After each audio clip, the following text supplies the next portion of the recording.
Do you know what you had for breakfast? Bacon and eggs. Was What it else? good? Was it good? Coffee, yeah. Coffee.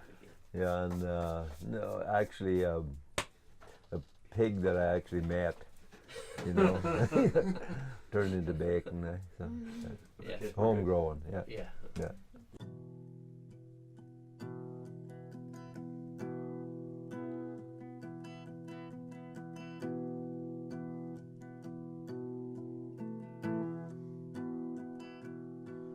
We talk almost every day, but by your side I can't be. My name is Vince McIntyre. I'm 67 years old. I'm a farmer, and I do woodworking, various, a jack of all trades, you might as well call me, yeah. I usually get up around between 5 and 5:30, and I make some breakfast, and I might do some paperwork if I have to. Then I go down to my fields.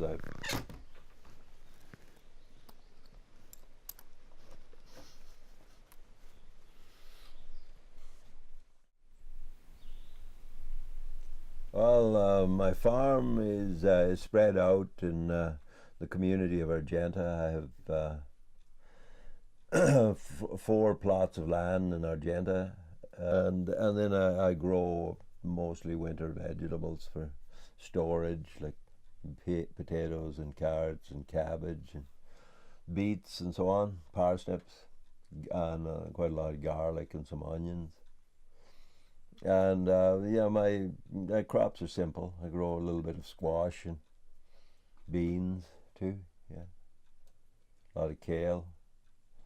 And then I have a bigger farm that I got recently in the last, I think it's 3 years ago I started there.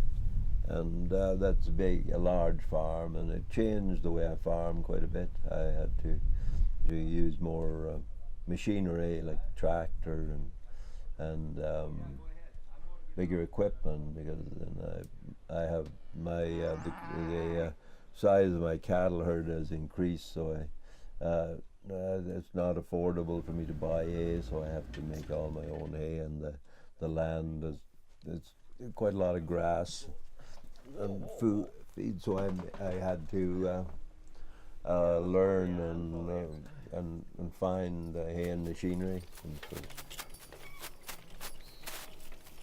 easy.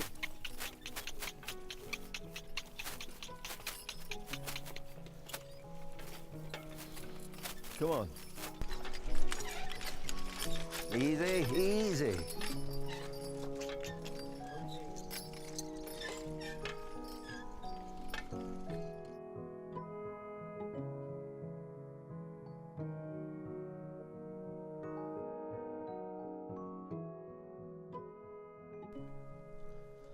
You know, it seems like a lot of work to people when they think about packing water and splitting wood and doing stuff.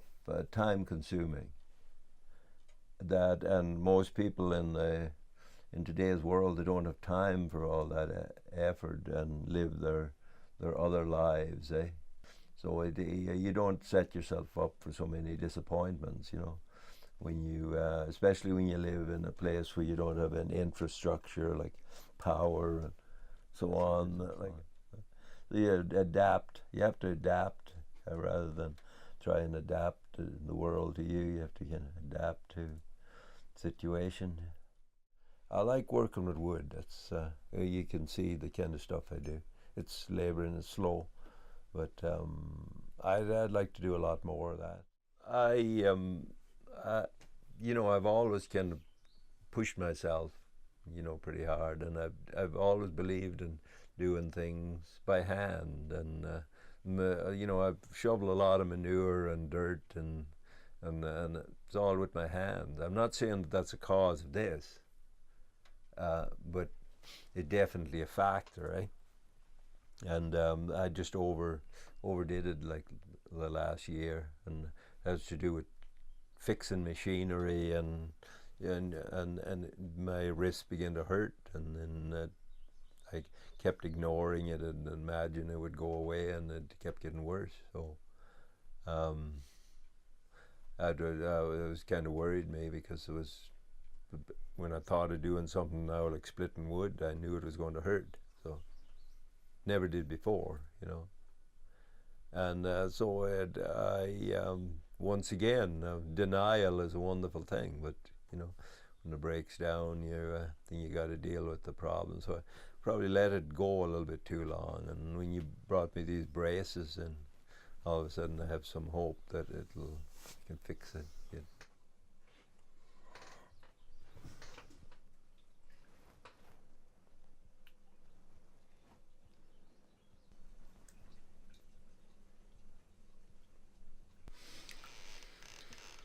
If I'm going to leave, I'm not going to leave easy.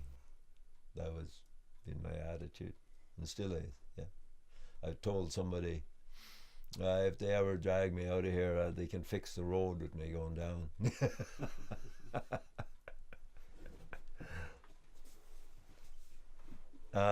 Yeah, I kind of, you know, somewhere in your life you got to make your stand. And before I come here, I was a traveler. I wasn't. I didn't feel at home. I didn't feel like. But when I come up here and I watch the sun rise and set and around Willett in the wintertime, where it comes up and then goes behind the other peak and then comes up again. I all of a sudden I got in touch with the movements of the stars and the moon in one place, all that,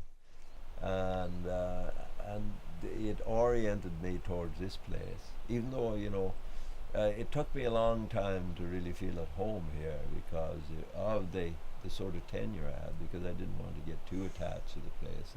I didn't know who was going to, how it was going to go. I never did. I still don't.